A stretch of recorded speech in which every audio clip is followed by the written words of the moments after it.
Right then, as you can see, I'm in a different location.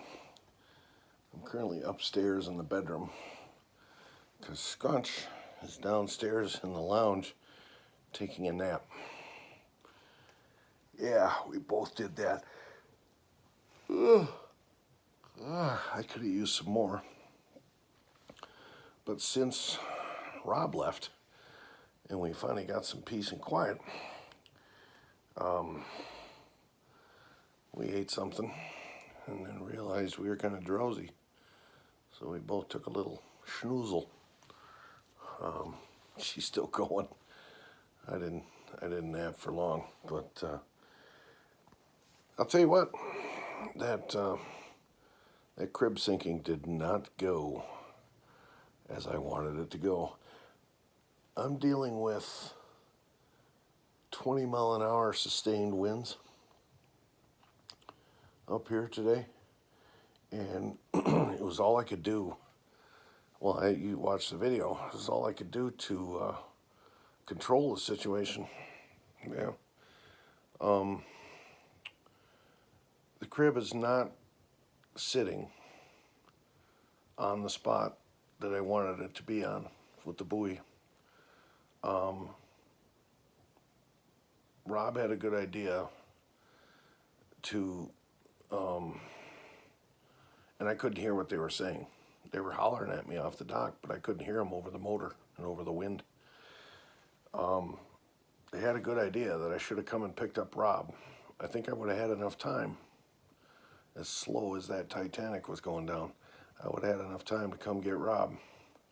And then he could have sat off the front of that boat, off the pontoon boat, and held on to the thing while I held the position with the motor into the wind. But they had a good idea to drop the anchor too, which I did. But then I totally forgot I had the anchor down. So when the strap let loose and I lost control of the crib, now I have to go get the crib. So I panic because the wind was blowing it down the lake. So now I panic and I just fire up the motor and I'm dragging the anchor. Totally forgot it was down.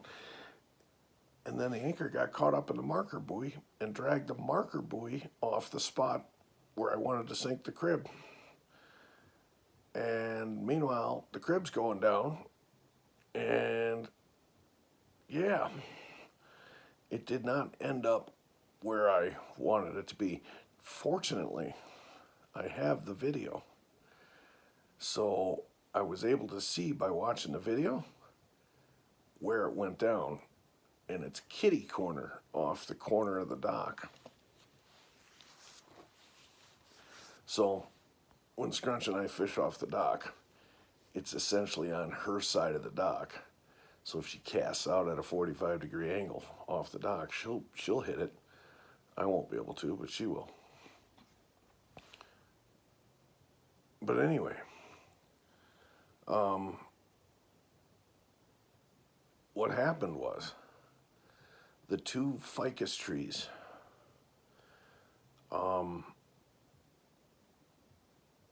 came loose. Yep. They're in wicker baskets, and the trunk of the tree is held in place in those wicker baskets with expandable foam. So I didn't think that would be a problem. So when the thing went down, that foam became very buoyant, and I sunk it in 10 feet of water, and it literally ripped the tree right out of the wicker basket, and the tree floated to the surface. Both of the ficus trees. Christmas tree stayed glued. Both of the ficus trees came out of the baskets and floated to the surface. Yep. One of them was under the boat. The other one was floating out in the lake. You didn't get to see that because Scrunch shut the film down because the battery on the phone, because it was so cold, was sucked dead in a matter of however long that video was. When I went out there and started this, that battery on this phone was at 100%, and the cold sucked it down to nothing. So she had to abort the mission for filming. But both of the ficus trees came out of the crib and floated to the surface. So I had to go grab those, throw them back into the boat, which is where they're currently sitting right now. The Christmas tree stayed glued to the skipper. The skipper's now on the bottom of the lake in about 10, 12 feet of water.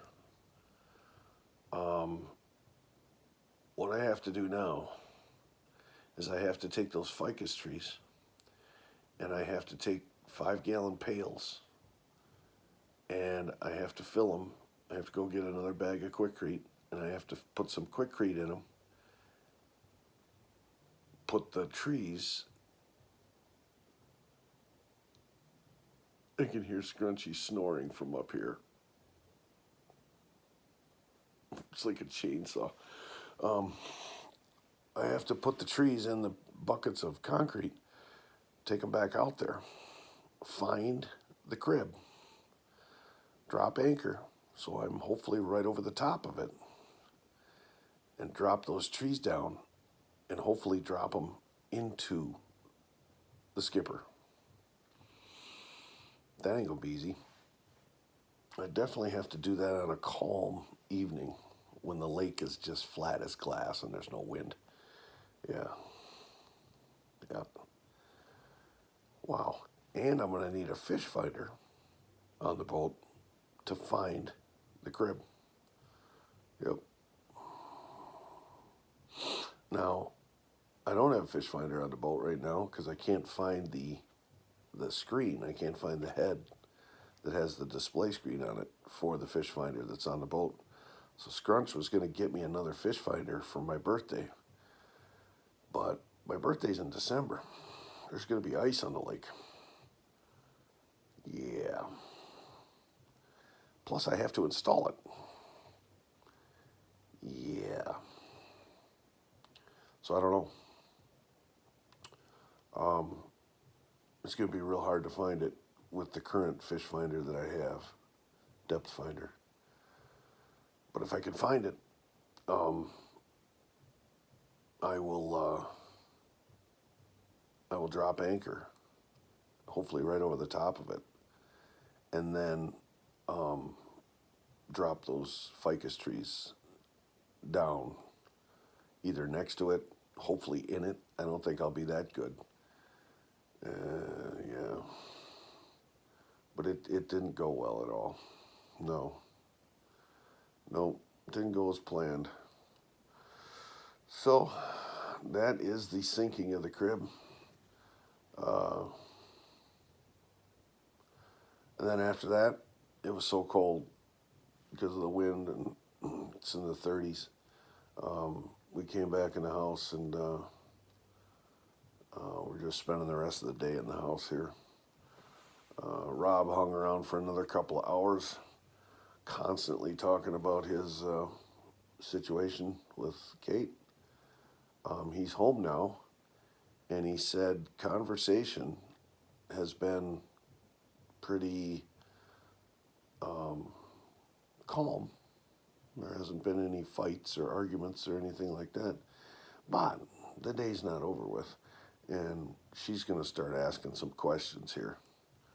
And yeah, but he messaged me a little while ago and said it's been calm since he's been home. So this is a good thing. He's going to be rolling out for work at 2 a.m. Yeah. So that's just a not so sensational Sunday update. It was half of a success getting that crib out there. It floated. I was able to drag it to the spot.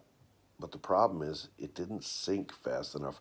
I think if it would have sank, if it would have filled up with water fast, if I wouldn't have taped those holes off, it would have filled up with water fast. And by the time, because if you watch the video, you can see me going out with the boat, and I'm right on top of the buoy. I'm right where I need to be. And if it would have already been to the point where it was going to sink, it would have sunk right on that spot. But the two trees came, floated free and floated to the surface. So, yeah. But I could have left the buoy there, so I would have known where the crib was when I concrete the trees and go and drop them over the side of the boat. Yeah.